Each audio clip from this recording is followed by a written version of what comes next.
Alors, les élections législatives de 2024 au Sénégal, quel tournant politique! À première vue, on pourrait se dire que le message des urnes est limpide, hein, une victoire massive, un mandat sans équivoque. Mais, et c'est là que ça devient intéressant, si on creuse un peu derrière les gros titres, on découvre un paradoxe assez fou, en plein cœur de la démocratie sénégalaise. Le chiffre qui a sauté aux yeux de tout le monde, c'est celui-ci, 130 sièges sur 165. C'est énorme. Le PASTEF, le parti au pouvoir, se retrouve avec une super majorité à l'Assemblée nationale. On parle de plus des 2 tiers, bref, un contrôle quasi total sur la loi. D'ailleurs, les analystes sont unanimes. Ils parlent de performances spectaculaires, de rases de marée. D'un point de vue purement légal, le résultat est indiscutable. Ça donne au gouvernement une liberté d'action totale pour lancer son programme. Ok, mais est-ce que cette victoire éclatante, ces chiffres impressionnants, racontent vraiment toute l'histoire? Est-ce que ça reflète ce que pense l'ensemble de la population sénégalaise? C'est là que le bât blesse. Pour comprendre ce paradoxe, il faut complètement changer d'angle. On va oublier une minute le nombre de sièges et on va se concentrer sur le nombre de voix. Mais pas n'importe comment, en regardant l'ensemble de ceux qui auraient pu voter. Bon, si on regarde juste les gens qui sont allés voter, le message semble clair. Le PASTEF a raflé presque 55% des voix. C'est un soutien net, franc, de la part de l'électorat qui s'est mobilisé. Sauf que ce chiffre, il ne dit qu'une partie de la vérité. Et voilà le premier chiffre qui vient tout nuancer. Le taux de participation. À peine 49,51%. Ça veut dire quoi? Ça veut dire qu'un citoyen inscrit sur 2 n'a tout simplement pas voté. La moitié de l'électorat enregistré est resté à la maison.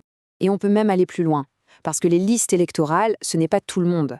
La population totale en âge de voter au Sénégal, c'est environ 10,8 millions de citoyens. C'est ça, la vraie base de calcul, le vrai dénominateur. Et là, attention, c'est le chiffre clé. Les quasiment 2 millions de voix du parti majoritaire, si on les rapporte à ces 10,8 millions de citoyens, eh bien ça ne représente plus que 19%. Voilà. C'est ça le cœur du paradoxe. Un mandat légal qui a l'air en béton armé, mais qui est en fait construit sur le soutien actif de moins d'1 citoyen sur 5. La question est donc là entière. Comment est-ce possible? Comment on peut arriver à une distorsion pareille? La réponse, en fait, elle tient en 2 parties.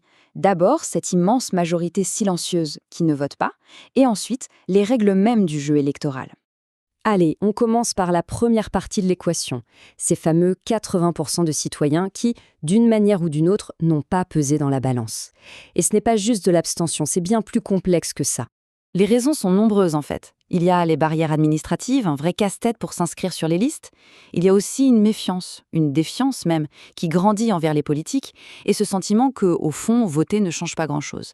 Et puis, bien sûr, il y a les urgences du quotidien. Quand on galère à joindre les deux bouts, la politique, ça peut sembler bien loin. Un exemple tout bête, mais très parlant, plus de 258 000 cartes d'électeurs n'ont jamais été retirées par leurs propriétaires. On parle de gens qui ont fait la démarche, mais qui ont été découragés avant la fin. C'est le signe d'un système qui ne rend pas les choses faciles. Cette phrase résume tout. Un taux de participation aussi bas, ce n'est pas juste une stat, c'est le symptôme d'une vraie fracture. Le lien de confiance entre les institutions et une grande partie des citoyens semble distendu, pour ne pas dire plus. Passons maintenant à la deuxième pièce du puzzle, qui est tout aussi importante. C'est la mécanique, les mathématiques du système électoral. Parce que l'abstention seule n'explique pas tout. Il faut comprendre ce concept, le rho du GEP. Ça veut dire en gros, le premier rafle toute la mise. Et c'est exactement ça.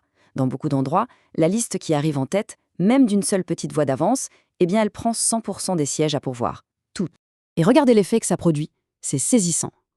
Avec ses 55% des voix, le PASTEF repart avec 79% des sièges. Et en face, toute l'opposition, qui pèse quand même 45% des votants, doit se partager les miettes, à peine 21% des sièges.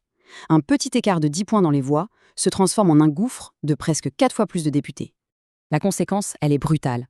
Ça veut dire que dans chaque circonscription gagnée par la majorité, tous les bulletins pour l'opposition sont en quelque sorte jetés à la poubelle. Ils ne comptent pour rien dans la répartition des sièges locaux. Ça amplifie mécaniquement la victoire du premier. Bon, alors, face à ce double problème, d'un côté, des citoyens déconnectés, et de l'autre, un système qui amplifie les résultats, quelles sont les solutions sur la table pour ressouder la démocratie sénégalaise? D'abord, il faut bien voir le risque. On se retrouve avec ce que les experts appellent un mandat social fragile.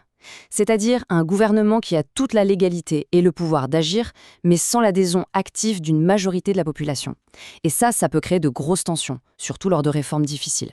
Une des pistes les plus concrètes, c'est de s'attaquer à la première barrière, l'inscription.